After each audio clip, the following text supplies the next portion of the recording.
নমস্কার বন্ধুরা, স্বাগত আমার 30 ডেজ ফুল বডি ওয়ার্কআউট জার্নির আজ ডে 27। আজকে আমি কি ওয়ার্কআউট করব এবং লাস্টে আমার বডি কন্ডিশন অবশ্যই আপনাদের সাথে শেয়ার করব। চলুন ভিডিওটা দেরি না করে ভিডিওটা শুরু করা যাক।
বন্ধুরা, এই ফুল বডি ওয়ার্কআউটটা যদি আপনার ভালো লেগে থাকে তাহলে অবশ্যই লাইক করবেন, শেয়ার করবেন এবং সাবস্ক্রাইব করবেন এবং বাড়িতে অবশ্যই প্রতিদিন ট্রাই করবেন।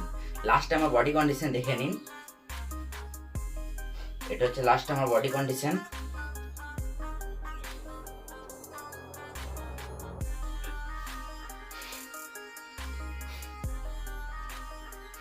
চলুন দেখা হচ্ছে পরের ভিডিও ডে 28-এ।